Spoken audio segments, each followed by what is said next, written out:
name is Tiffany Paulk, and I'm a partner and professional clothier with the Tom James Company. And I'm happy to be coming to you today on First Service Residential's Lifestyle at Home. Today I'm going to be talking about mixing and matching patterns and colors, but for the ladies in the work world. So, typically, ladies, I like to start with my blouses, my button-up, whatever piece that people are going to see the most throughout the day, because that's what they're going to remember. So today, I decided to go with a more traditional top, nothing too crazy as far as the patterns and colors are concerned. A white base with just some brown spots. A little bit of texture with the detailing here at my neck, but this gives me something to work with. I've got two colors. I've got white and I've got brown. I then go to the jacket. Again, what are people going to see the most of? So I selected an earth tone jacket with a little bit of pink window painting and some coloring. You don't want to go too monochromatic all the time. However, those monochromatic looks can be very classy. So definitely don't ever shy away from them. However, I enjoy having a punch of color in my personal wardrobe. So I went back to this here jacket, a brown and pink window pane, but it's a long jacket. One of my favorites because of its versatility. So this jacket can be worn long sleeve here because I have functional buttonholes that allow me to button it all the way down and keep that professional look.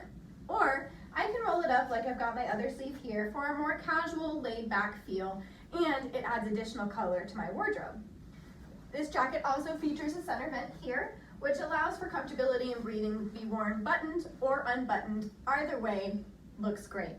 And of course, matching it with a pair of pink pants for that pop of color. But not every outfit is this easy to kind of style and mix and match, right? So what about the more traditional patterns and colors, the stripes, the checks? What do I do? What do I not do? Well, when it comes to your traditional button-up, the only no-no is matching the exact same pattern on top of another pattern. This caramel and lilac window pane sport coat matches beautifully with a solid purple Dobby shirt. If you don't have any solid purples in your closet, maybe you've never bought a solid purple shirt and you're more on the conservative side, that's absolutely okay.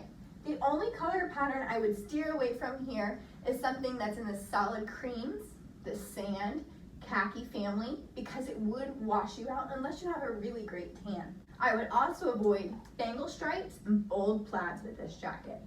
For example, a bangle stripe has a wide set stripe that's a bit more bold on the first approach.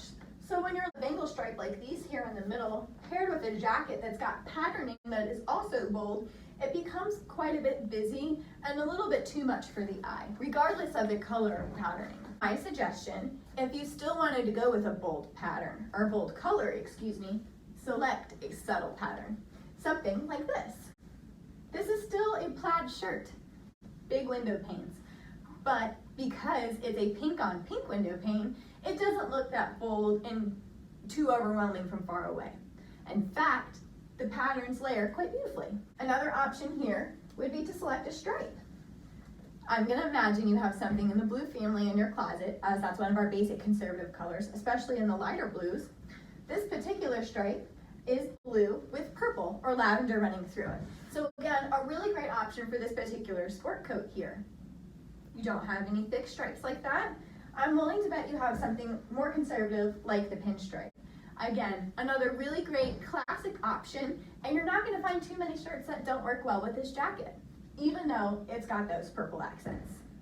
So, what do I do about my checks? Well, again, you don't want to put a small pattern on a small pattern or a large pattern on a large pattern. So it's simply a matter of how tight the checks are.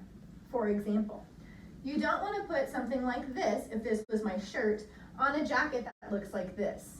Even though they are contrasting in color, two different shades of blue, you're not going to get a very good look from that because it's too busy. It is too many patterns kind of going on at once. So, ladies, start with your blouse, start with your shirt. What piece do you want people to see the most of? Then I would move on to your outerwear or your jackets. Ensure that they match, coordinate well with any dress option that you've got. And finally, your pants. Typically the easiest match, as we have the most conservative pant colors. However, this is really where your outfit can be pulled together or stand out like a bold statement. I'd love to help you mix and match patterns and colors more. Give me a shout. Let's see what we can do together. Thanks for joining us on First Service Residential today.